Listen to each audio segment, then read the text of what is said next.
සමහර අවස්ථාවන් වල ස්වාමින් වහන්සේ අපේ ජීවිත ආක්‍රමණය කරනවා අපි නොදැනුවත්වම.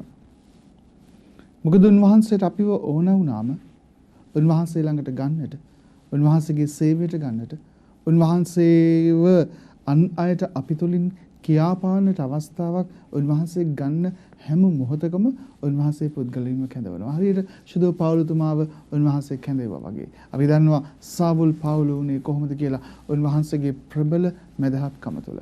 ඒ දර්ශනයේදී ඒක උන්වහන්සේ ඍජුවම කරපු දෙයක්. ඒ වගේම තමයි තවමත් ගොඩාක් අයගේ ජීවිතවල ස්වාමීන් වහන්සේ මේ පෙරළිය ඉෂ්ට සිද්ධ කරමින් සිටිනවා. ඒ නිසා මේ U-turn වැඩසටහන තුළින් උන්වහන්සේ ජීවිතවල කරන්නා වූ මේ මහත් වූ පෙරළිය ඔබ අතරට ගේනීමේ උත්සාහය තුළ අදත් අපි ඔබ අතරට රැගෙන එනවා. තවත් එක් සුවිශේෂී චරිතයක්. සමහර වෙලාවට ස්වාමින් වහන්සේ අපි දන්නවා එයා උගත්ද, ධනවත්ද, දැනුමින්, මුදලින් කියන කාරණාවල් උන්වහන්සේට අදාළ වෙන්නෙම නැහැ. එහෙම නැත්නම් නූගත්ද, අඩු කුලයේද, වැඩි කුලයේද මේවා උන්වහන්සේට කිසි ප්‍රශ්නයක් නැහැ. අපි දකිනවා උන්වහන්සේගේ ගෝලියෝ වෙන්නේ දීවරයෝ, නූගත්යේ සලකපු විරිසක්, ඉගෙන ගත්ත නැති පිරිසක්. නමුත් උන්වහන්සේ ඔවුන්ව අරගෙන මහත්සේ ඔසවා තබනවා. ඒ වගේම ශුද්ධ පෞලතුමා කියන්නේ අනිත් පැත්තෙන් බොහොම උගත් ගමාලියල් යටතේ දේව ධර්මයේ හදාරපු උගත් උඩඟු සිතක් තිබුණ මිනිස්සෙක්. ඒ මිනිස්සව උන්වහන්සේ අස්සයාගේ පිටින් පහතට හෙළලා නිහතමානී මිනිස්සෙක් බවට පරිවර්තනය කරනවා. ඉතින් අදත් අපිට එකතු වෙනවා ඒ වගේ උගත්, බුද්ධිමත්, ඒ වගේම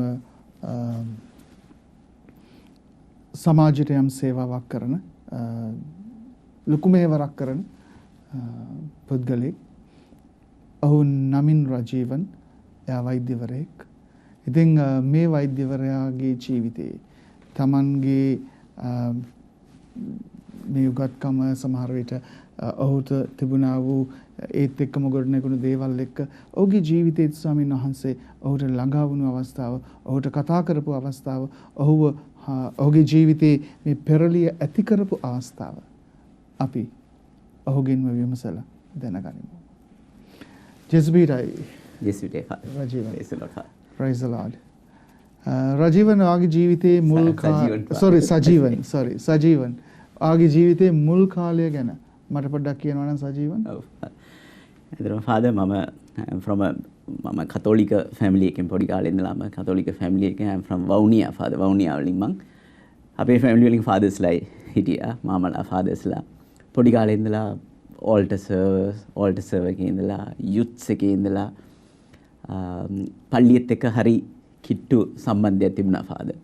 මම දැන් හිතලා බලද්දි ෆාදර් මොකද්ද අපි මම කියවනවා දැන් ඩේලි මාස් වලින් ෆාදර් කියවනවා. එතකොට පොඩ්ඩක් දක්ෂකමෙන් ඉස්සරහට එන්න ඕනේ. you have to read the Bible in a better way. නිකන් ස්පෝර්ට්ස් ඇක්ටිවිටි වලින් better වෙන්න ඕනේ. එඩියුකේෂන් එකකින් better වෙන්න ඕනේ. ඒකට දෙවියන් වහන්සේ මට උදව් කරනවා කියලා මේ මයින්ඩ්සෙට් එක තමයි තිබ්බේ father.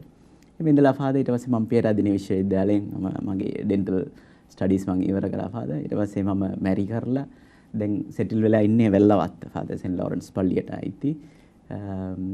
I have two sisters and now I am having ළමයි දෙන්නෙක් ඉන්නවා. එක පුතෙකුයි. ඊට පස්සේ after long gap දැන් දුව කෙනෙකුත් ඉන්නවා ෆාදර්. Okay.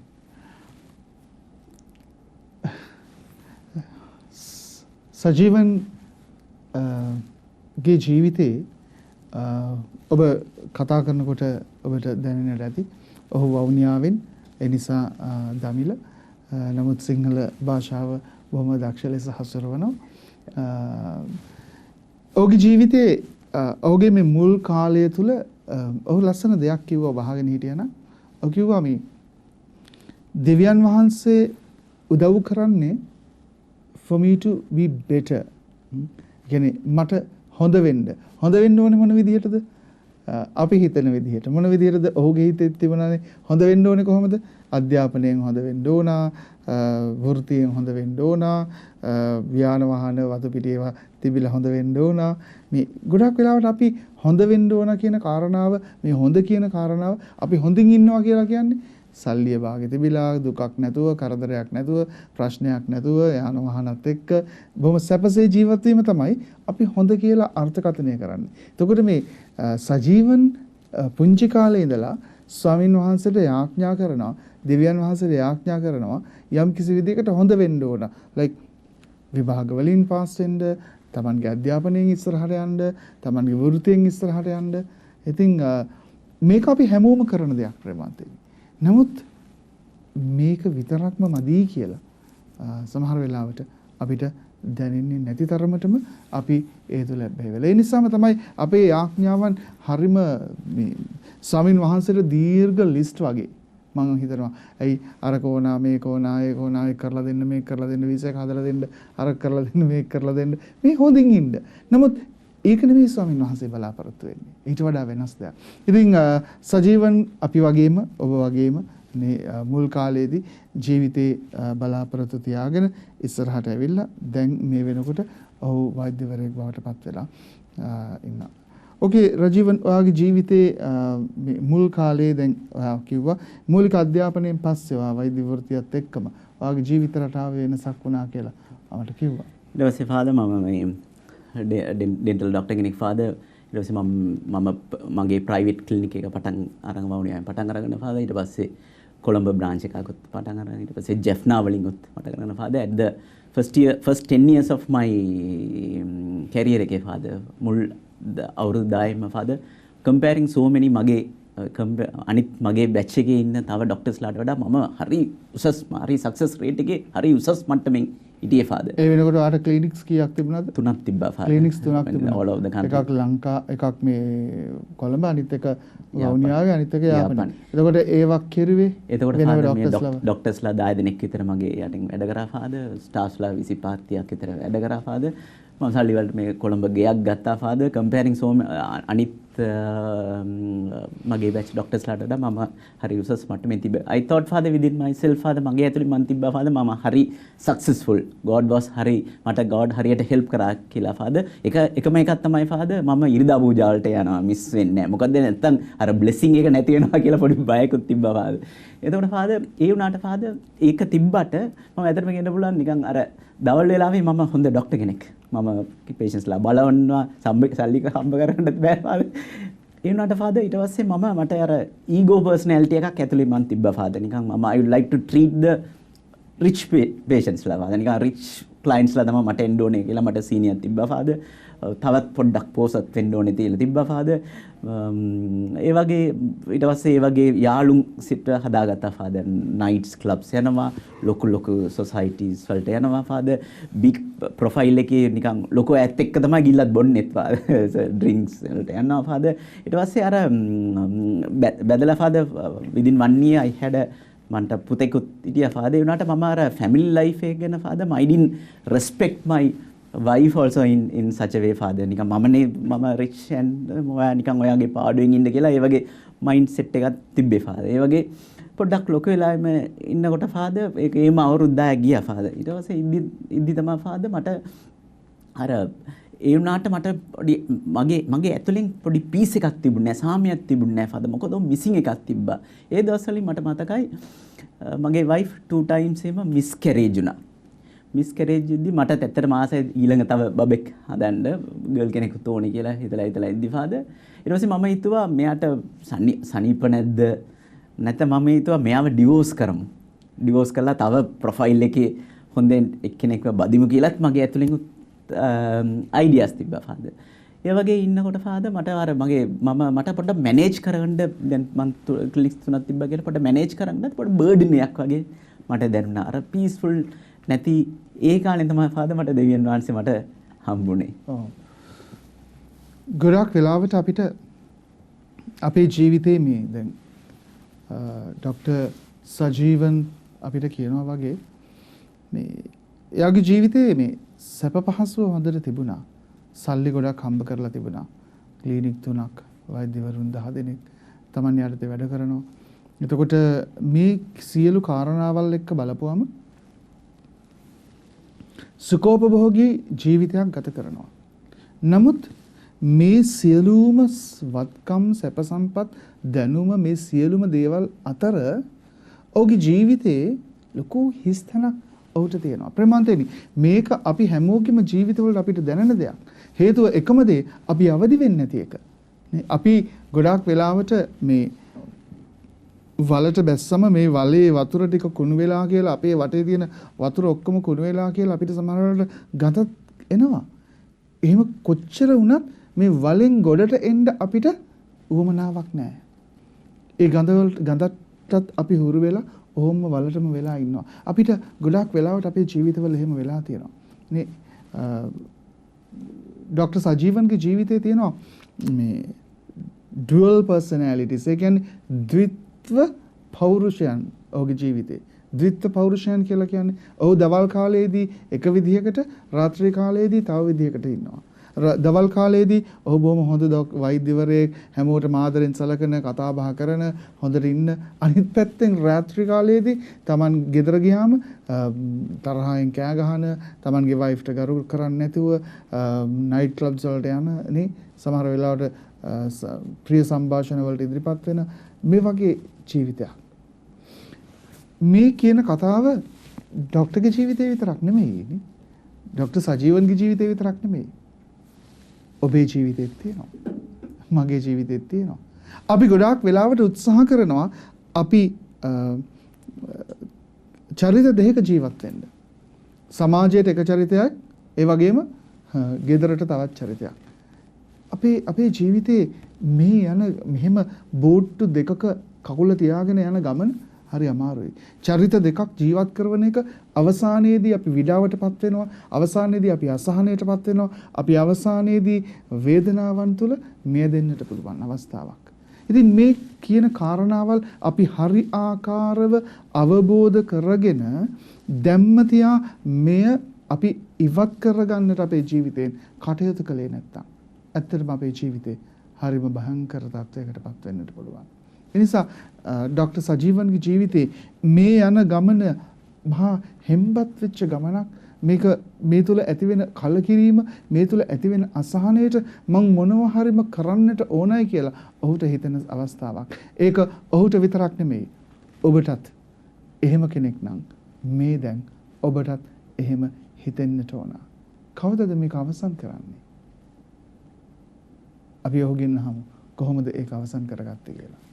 ඒක ෆාදර් 2012 දෙසැම්බර් මාසේ ෆාදර් මම නිකන් සෙන් ලොරන්ස් පල්ලියට ගිහින් ඉද්දි මට නිකන් මට මතක විදිහට වයස ගිය අංකල් කෙනෙක් කිව්වද මට එක තල්ලුවක් ආවා ෆාදර් යන්න සෙන්ට් පීටර්ස් කොලෙජ් එකේ බදාදා දවසලින් යන මීටිමට කියලා ෆාදර්. එතකොට මට කවුරුත් දන්නේ නැහැ ෆාදර්. කොයිද තියන්නේ? ඒ වගේ කිසිම අයිඩියා එකක් තිබුණේ නැහැ ෆාදර්. මම ඊළඟ බදාදා ෆාදර් ඉස්සල්ලාම ඕෆ් වෙලා 4ට විතර ඕෆ් වෙලා ෆාදර් මං ගියා. 4 ගියාම ෆාදර් ගිහලා මං මැදදී වාඩි වුණා ෆාදර්. කිසිම කෙනෙක් දන්නේ නැහැ ෆාදර්. ඉස්සලා කට්ටිය වෙලා ප්‍රේස් කරා. මම එහෙම නිකන් වාඩි වෙලාම හිටියේ. මට මං නැගිටින්නේ නැහැ ෆාදර්. එම්ම වාඩි වෙලා හිටියා. ඊට පස්සේ ෆාදර් වයසක කීයේ කෙනෙක් ඇවිල්ලා ප්‍රීච් කරන්න පටන් ගත්තා ෆාදර්. ඒක තමයි මට පස්සේ දන්නේ ඒක ලලිත් තාත්තා. එයා එදා කතා කරේ ෆාදර් ඩුවල් personality disorder ගැන තමයි ෆාදර් කතා කරන්නේ. ෆාදර් කිව්වා වගේ එයා කිව්වා ෆාදර්. ඒ දෙකම ෆාදර් චරිත දෙකම එක වෙනකොට තමයි දෙවියන් වහන්සේගේ ආදරේ දැනෙන්න පුළුවන් කියලා කිව්වා ෆාදර්. මට ඒක හරියට මට ඒක වැදුනා ෆාදර්. ඒක මටමයි කිව්වේ කියලා ෆාදර්. මම ඒක මට දාම දන්නවා ෆාදර් දෙවියන් වහන්සේ ආරා මටමයි එදා කතා කරේ කියලා ෆාදර්. ඊට පස්සේ එදා හවස එදා ඒගොල්ලෝ එනවුන්ස් කරා එදා ඒ සැටර්ඩේ ෆැමිලි මිනිස්ට්‍රියක් තියනවා කියලා. ඒ ෆැමිලි මිනිස්ට්‍රි වලට මම ඊළඟ සැටර්ඩේ මගේ වයිෆත් එක්කන් යද්දී අතන CD එකක් තිබ්බා. ඒ CD වලින් තමයි කිව්වේ මේ living with differences කියලා මර්සි අම්මා කරපු ප්‍රීචිං එකක්. මම ඒකත් අරගෙන ගිහලා පළවෙනි CD එක මම මගෙන් ඇහුවා. එතකොට මට දැනුණා මේක මගේ ෆැමිලි ගැන තමයි එයා කතා කරේ කියලා. ඒ ඉඳලා මම ඊළඟ මීටිං ආෆ්ටර් මීටිං පටන් ගත්තා. ඊළඟ දෙවෙනි මීටිං එකේ ෆාදර් කියනවා ඉන්න විදියට එන්න මං ඔයාට ගොඩක් ආදරේ කියලා කිව්වා ෆාදර්. මට ඒක ඉන්න විදියට આવොත් මාවත් දෙවියන් වහන්සේ ආදරේ කරනවා කියලා මට දෙවියන් වහන්සේ නිකන් අර මට ඕන දේ දෙන එක්කෙනා නිකන් ගෝඩ් ෆාදර් නිකන් චොක්ලට්ස් නිකන් අර සෙන්ටා ක්ලොස් වගේ දෙන එක්කෙනෙක් කියලා මං පළවෙනි පාරේ යාගෙන් කටෙන් ඉල්ලුවා මේ යාගේ ආදේ හීස් ලවිං ෆාදර් කියලා අර චෛත්‍ය ෆාදර් මට ඒක දැනුණා ෆාදර්. එයා කිව්වා වටපිටේ බලන්න එපා. ඇතුලේ ඔයාගේ හાર્ට් එකේ මොකද්ද ඔයාට දැනෙන්නේ කියලා බලන්න එපා. දෙවියන් වහන්සේ කියන එක බලන්න කියලා කිව්වා. මට ඒක මම හැම වෙලේම what my heart saying what my mind saying කියලා හිතලා ඉක්කෙනෙක් ෆාදර්. පළවෙනි පාරේ මම මාව අමතක කරලා දෙවියන් වහන්සේ බලන්න පටන් ගත්තා ෆාදර්. එතනමයි මගේ ජර්නි එක පටන් ගත්තේ ෆාදර්. ඊට පස්සේ මම CD එකක් ගත්තා ෆාදර් 4 step retreat කියලා. මේ ඉඳලා මේ කොළඹ ඉඳලා යාපනයේ යද්දි ෆාදර් මම ඒක ෆුල් CDම ආගෙන ගියා ෆාදර්. ආගෙන යද්දි ටෙස්ටිමනිස් කියන ෆාදර් මේ ඉනුක් බ්‍රදර්ගේ ටෙස්ටිමනි කියනවා. ඇලෙක්ස් අයියාගේ ටෙස්ටිමනි කියනවා. ලලිත් තාතාගේ ටෙස්ටිමනි එකට ආන්දීදී මම නිකන් අර ආගෙන හිටියා ලෝඩ් ඔයා මේගොල්ලෝගේ ජීවිතේ වෙන් කරලා බ්ලස් කරලා එනොයිට් කරගත්තොත් why don't you do it for me කියලා. එතකොට ඩ්‍රයිවර් කතා කරලා ඇයි ડોක්ටර් ඔයා අඬන්නේ කියලා. ඊට පස්සේ මම තේරෙන්නේ මම පළවෙනි පාරේ ඒක ආලා අඬාගෙන හිටියේ. මමත් ඊට පස්සේ නැගිටලා බලලා නිකන් දුමක් වගේ තිබුණා ෆාදර්. මට දැනනා this is the journey God really wanted me to change my life කියලා ෆාදර්. ඉඳන් තමයි ෆාදර් මගේ ජර්නි එක මම පටන් ගත්තේ. සෙනෙහස ගලා ගියා මට ආදරේ නිසා රුධිරය ගලා ගියා මගේ පව් බර නිසා.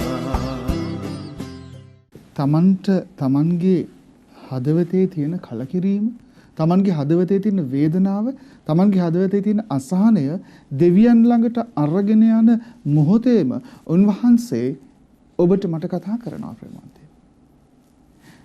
එදා ડોક્ટર සජීවන් මේ තමන්ට දැනුණු මේ අසහනය තුළ එදා ඒ යාඥා මෙහෙයට ගිය මොහොතේදී ඒ යාඥා මෙහෙය තුළ හරියටම කතා කළේ ඔහුට තිබුණ ප්‍රශ්නය. ස්වාමින් වහන්සේ හරියටම එදා ඔහුට කතා කළා. ඒ කතා කිරීම තුළ තමයි ඔහුගේ ජීවිතයේ පළවෙනි පියවර එසවෙන්නේ. ස්වාමින් වහන්සේ වෙතට යන්නට, උන්වහන්සේගේ ආදරයට යන්නට. ඉන්පස්සේ මේ පියවර හතරේ ඥානකාන්තිය තුළ ස්වාමින් වහන්සේ ඔහුට කියනවා ඔහුගේ ජීවිතය උන්වහන්සේට දෙන්න කියලා. ඔහු අහනවා ස්වාමින් වහන්සේගෙන් මට ඇයි මේ මෙච්චර අය වෙනස් කරනවා නම් ඔබ වහන්සේ ඇයි මාව වෙනස් කරන්නේ නැත්තේ කියලා. ප්‍රවන්තේනි අපි හැමෝම ආස කරන්නට ඕන, ඇලුම් කරන්නට ඕන එකම කාරණාව මේක තමයි. මේ කාරණාවට අපි ගොඩක් ඇලුම් කරන්නට ඕන. මේ කාරණාවට අපි ගොඩක් ආස කරන්නට ඕන. උන්වහන්සේගේ ආදරයත් එක්ක ඔබව මාව උන්වහන්සේ වෙනස් කරන තැනට ඔබයි මමයි එන්නට ඕන.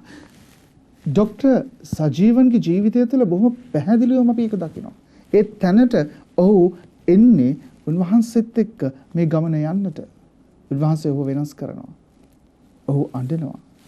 මාර වෙනසක්.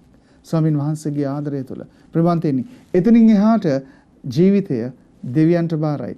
දෙවියන්ට බාර දුන්නු ජීවිතය තුළ අපි අහමු මේ වෛද්‍යවරයාගෙන්ම. ස්වාමින් වහන්සේ එතනින් පස්සේ ඔහු මුල් තැන දීලා තිබුණු දේවල් වලට වඩා එතනින් පස්සේ දෙවියන්ට මුල් තැන දෙන ඔහුව උන්වහන්සේ කොහොමද අරන් ගියේ කියලා. ඊට පස්සේ ෆාදර් normally අර මිස්කරේජ් වුණාම ෆාදර් අපි මෙඩිකල් පැත්තේ හරි වැඩිපුර ෆාදර් අය හිතන්නේ ලේඩිස් ලගේ පැත්තෙන්නේ වැරද ෆාදර්. ඒගොල්ලොට තමයි ඒ ප්‍රොබ්ලම්ස් හදලා කියලා. මට දෙවියන් වහන්සේ කතා කරලා කිව්වා ඔයාගේ අන්හෝලිනස් තමයි එයාගේ අර මිස්කරේජ් වෙච්ච එකට make your life holy. ඔයාගේ life එක holy කරගන්න මම ඔයාට ආශිර්වාද කරනවා. ඊට පස්සේ ෆාදර් මගේ unholy life එකට ෆාදර් මම confession ගියා ෆාදර්. හරියට confession. ඉදා ඒ confession ගියාම ෆාදර් අපිට word of knowledge හම්බුණා. there's a couple blessed with the baby කියලා ෆාදර්. ඊට පස්සේ අවුරුදු 9න් පස්සේ ෆාදර් අපි ආස කරා වගේම ෆාදර් අපිට baby girl කෙනෙක් හම්බුණා ෆාදර්. that's the first. මම හිතනවා මේ ડોක්ටර් තව ප්‍රශ්නයක් තියෙනවා මට අහන්න. දැන් ස්වාමින් වහන්සේ දැන් ඔයා කියනවා ඔයාට ස්වාමින් වහන්සේ කතා කරලා කියනවා මේ මිස්කැරේජ් එකට එහෙම නැත්නම් මේ ස්වභාවිකවම මේ දරුවා සේදී යාමට හේතුව ඔබේ බිරිඳගේ අඩුපාඩුවක් නෙමෙයි ඔබේ අඩුපාඩුවක්. ඔබේ ජෙන්ස්ලා ගන්න නැහැ ඒක. ඔව්. ඔබේ දුර්වලකමක්. ඒ කියන්නේ ඔබේ තිබෙනා වූ මේ අශුද්ධ ජීවිතය තමයි මේකට හේතු වෙන්නේ කියලා. මේ ඒ නිසා තමයි මේ වගේ අත්දැකීමක් මටත් ප්‍රබලවම තියෙනවා. මංගාවට ආපු එක්තරා යුවලකට දරුවෝ නැහැ. ඔවුන්ගේ ජීවිතේ කිසිම ප්‍රශ්නයක් නැහැ. බිරිඳට ප්‍රශ්නකුත් නැහැ. ඒ වගේම ස්වාමි පුරුෂයාට ප්‍රශ්නකුත් නැහැ. ඔවුන්ට යාඥා කරනකොට මට අනාවරණයක් එනවා. මේ පිරිමි කෙනාගේ ජීවිතයේ තිබෙනා වූ සමහර ගොඩාක් මේ අකටයුතුකම් නිසා උන්වහන්සේ තවමත් දරුවෙකුට මේ දෙමෝපිය වන්නට මොවුන් සුදුසු නැහැ කියලා. ඒ අවස්ථාව මම ඔහුට කිව්වයින් පස්සේ ඔහුගේ ජීවිතයේ ඇතිවුණු ඒ පුදුමාකාර වෙනස හේතු කොටගෙන හරියටම මාස 6ක් යනකොට ඔවුන්ට දරුවෙක් පිළිසිඳ ගන්නවා. ඔහුගේ වෙනසත් එක්කම සමහර වෙලාවට මේ වගේ සිද්ධීන් තියෙනවා. දැන් මේ ඩොක්ටර් සජීවන්ගේ ජීවිතයේ මේ සිද්ධියම අපේ ජීවිතවලට කතා කරනවා. අපි ඒක අවබෝධ කරගන්න ඕන. ප්‍රමාණතනේ. අපේ දේවල් සමහර වෙලාවට නැවතිලා තියෙන්නේ. අපේ දේවල් બ્લોක් වෙලා තියෙන්නේ. සමහර වෙලාවට හුනියම් කොඩි වෙන නිසා නෙමෙයි. අපේ දේවල් ඉස්සරහට යන්නේ නැත්තේ අපේ ජීවිතේ මේ හුනියම් කොඩි වෙන නිසා නෙමෙයි. අනිත් අයගේ සාපේ නිසා නෙමෙයි. ඒක අපේම සාපේ නිසා. ඉතින් මේක අපි තේරුම් ගන්නට ඕන. අපේ ජීවිතේ තිබෙනා වූ මේ අශුද්ධ බව, අපේ ජීවිතේ තිබෙනා වූ පෞකාරකම හේතු කොටගෙන අපේම දේවල් අපි විසින්ම නවත්තලා තියාගෙන ඉන්නවා. මේක අවබෝධ වෙනවා ඩොක්ටර්ට බොහොම ලස්සනට. ඒ වෙනුවෙන් ඔහු පිළිසරණයක් කරනවා. ඔහු යනවා ගිහිල්ලා පාපොච්චාරණයක් කරලා සක්‍රමේන්තුව ලබාගෙන ජීවිතේ වෙනස් කරගෙන ස්වාමින් වහන්සේගෙන් ඉල්ලනකොට මේ ඉල්ලීමත් සමගින් මං අහන්නේ දැන් ඔයාට මේක දැනුණයින් පස්සේ ඔයා ස්වාමින් වහන්සේට කිව්වයින් පස්සේ මේක මේ මිස්කෑරේජ් එකකින් පස්සේ ඊට අවුරුදු කීයකට පස්සේද ඔයගලන්ට දරුවෙක් ලැබෙන්නේ? within 2 years. අවුරුදු දෙකකින් පස්සේ. ඉතින් ස්වාමින් වහන්සේගේ ආදරය තුළ විශ්වාසයෙන් ඇදහිල්ලෙන් අපි ඉන්නවා නම් අපිට උන්වහන්සේ දේවල් දෙනවා. මේ ඔබ ඉදිරියේ තිබෙනා වූ සාක්ෂියම ඒකට ප්‍රමාණවත් කියලා මම විශ්වාස කරනවා. ඊට පස්සේ තොරතුරු ටිකක්. ඊට පස්සේ ෆාදර් ඒක මගේ ලයිෆ් එකේ ෆාදර් මම ඉස්සෙල්ලාම අර මං ගෙදර වැඩේම කරන්නේ නැහැ ෆාදර්. නිකන් අර ඩොක්ටර්ස්ලාගේ බෙල් එක මං ගෙදරකුත් තියාගෙන ඉන්නවා. මගේ වයිෆ් කතා කරනවා නම් එක බෙල් එකක් ගන්නවා ෆාදර් ඉස්සරහා. අනිත් පුතා කතා කරනවා දෙකක් ගන්නවා ෆාදර්. ඒ වගේ ඊට එක්කෙනා ෆාදර් අර දෙවියන් වහන්සේ හම්බුනාන් පස්සේ ෆාදර් මට මගේ ප්‍රොෆයිල් මං පොඩි වැඩවල් ගෙදර කරන්න පටන් ගත්තා ෆාදර්. වයිෆ්ත් එක්ක ඉන්න වෙලාවේ මට හරි එන්ජොයිමන්ට් වෙලා වගේ මට හම්බුණා. ඉස්සලා නම් ෆාදර් මට නිකන් එන්ජොයිමන්ට් නම් ඔය එළියට යන්න ඕනේ ෆාදර්. මේක ගෙදර ඉන්න එක ෆාදර් ප්‍රයායක ෆාදර් මම ඒ කාලේ ඉස්සලා මට මතකයි ෆාදර් මං මාසික වෙලාවේ නිකන් අර මේ හොස්ට් එක ෆාදර් ඔස්සනකොට ඒ වෙලාව විතරක් ෆාදර් දනගාලා ඊට පස්සේ ෆාදර් නැගිටලා ඉන්නවා ෆාදර්. ඊට පස්සේ මට ඒක සමහරලාට දැන් half an hour 45 minutes බ්ලෙසඩ් සාක්‍රමන්ට් එකේ ඉන්න එක ෆාදර් මරි ජොයි එකක් විදියට එන්ජොයි එකක් විදියට මට දැනෙන්න පටන් ගත්තා ෆාදර්. ඊට පස්සේ මගේ ඒක ඒ වගේ අර යාළුන් ගොඩක් කල් වලින් පස්සේ දකින්නයි කියනවා there's a change in ඔයා ඉස්සරහ වගේ නෙමෙයි නිකන් පොඩි එක්කෙනා වගේ නේ ඔයා හැසිරෙන්නේ කියලා ෆාදර්. මගේ ඔෆිස් එකේ අයත් කියන්න පටන් ගත්තා ෆාදර්. අනිත් ඩොක්ටර්ස්ලා කියන්න පටන් ගත්තා ෆාදර්. අපේ ලලිත් තාත්තා කිව්වා holy spirit ඔයා pray කරන්න.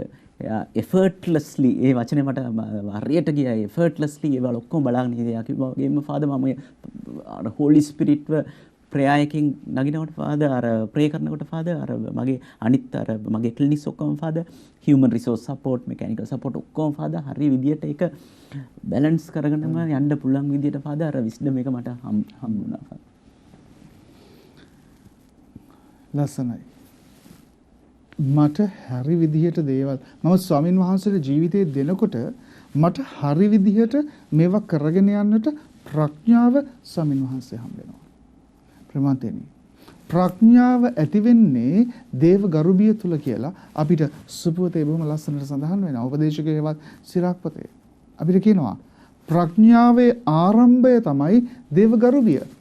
දෙවියන් වහන්සේට ගරු බිය ඇති වෙන හැම පුද්ගලයෙක් තුළම ප්‍රඥාව හට ගන්නවා.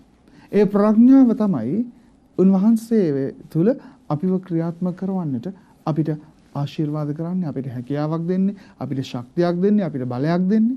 ඉතින් ඒ නිසා මේ අවස්ථාවේදී අපි දකිනවා මේ ડોક્ટર සජීවන් කියනවා මට මේ දේවල් කරගන්න ප්‍රඥාවක් ලැබුණා, විස්ඩම් එකක් ලැබුණා. ඒ ස්වාමීන් වහන්සේගෙන් ලැබෙන ප්‍රඥාව උන්වහන්සේට අපිව බාර දීම තුළ, උන්වහන්සේට අපිව එකතු වීම තුළ අපේ ජීවිතේ සිද්ධ වෙන දේවල්. ඉතින් ඒ නිසා අපි ස්වාමීන් වහන්සේට බාර කරමු.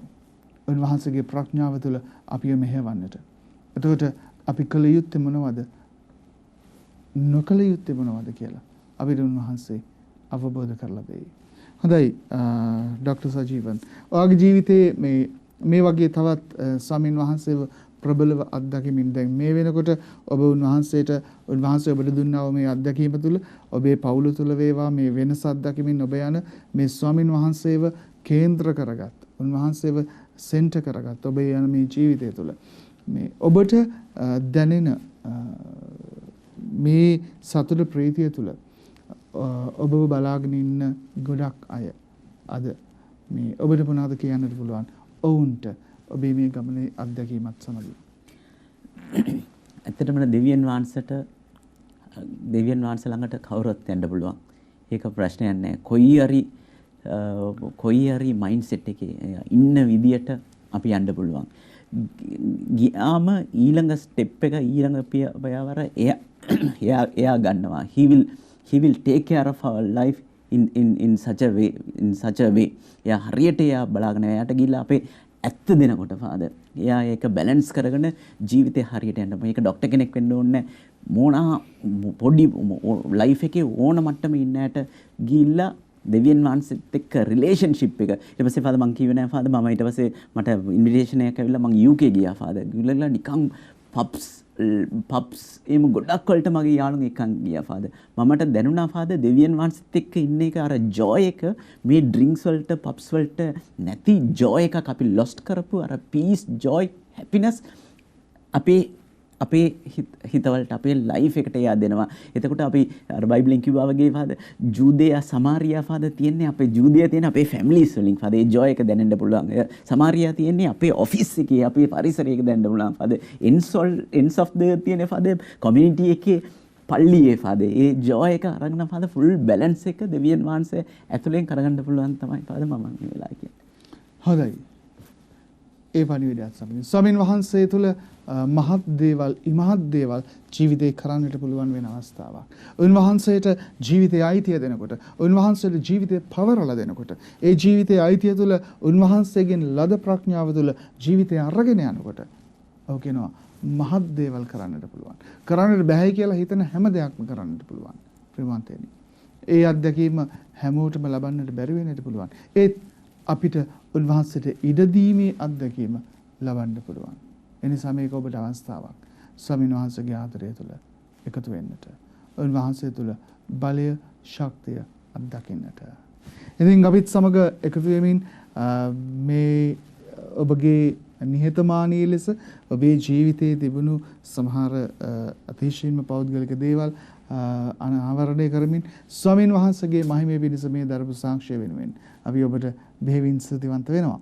ඒ වගේම තව চিරාත් කාලයක් ස්වාමීන් වහන්සේ තුළ වෛද්‍යවරයෙක් ලෙසත් ඔබ කරන වෘත්තීය තුලත් ඒ වගේම ඔබ කරන මෙහෙවර තුලත් උන්වහන්සේව තව බොහෝ අයට දෙන්නට ඔබට තව চিරාත් කාලයක් ලැබේවා කියලා අපි ප්‍රාර්ථනා කරනවා. ජෙස්බීටයි. ඒ වගේම අපි ඔබටත් ආරාධනා කරනවා මේ යූටර්න් එක හරහා ස්වාමීන් වහන්සේගේ ප්‍රබල වූ කාර්යභාරයන් ඔබේ ජීවිතය තුළ උන්වහන්සේ ඉෂ්ට කරන්නට නම් උන්වහන්සේට ඔබ ඉඩ දිය යුතුමයි. එනිසා මේ ඉඩදීම තුළ, හිස්වීම තුළ, පැවරීම තුළ තමයි ඔබේ ජීවිතයේ වෙනස ස්වාමින් වහන්සේ මතු කරන්නේ. එනිසා උන්වහන්සේ තුළ අපි මේ ආකාරයෙන් හැමදාමත් එකතු වෙමු. උන්වහන්සේගේ මහිමය පිණිස නැවතත් ඔබ අතරට පැමිණෙන තෙක් පුංචි ආරාධනාවක් තියෙනවා කරන්නට. මේ වගේම යූටර්න් හැරවුම් ලක්ෂණ ඔබේ ජීවිතයේ තියෙනවා නම් ජේසු අත්දැකීම තුළ ඔබට තියෙනවා නම් මේ ඔබට කරන සුහද ඇරයුමක්. එන්න අපිත් සමග එකතු වෙන්න. තව දහස් ගණන් මිනිසුන්ව ස්වාමින් වහන්සේ තුළ මහිමයට ඔසවන්නට, උන්වහන්සේව මහිමයට ඔසවන්නට මෙය අවස්ථාවක් කරගන්න කියලා ඔබගෙන් ඉල්ලා සිටිනවා. ජේසුස් පිහිටයි.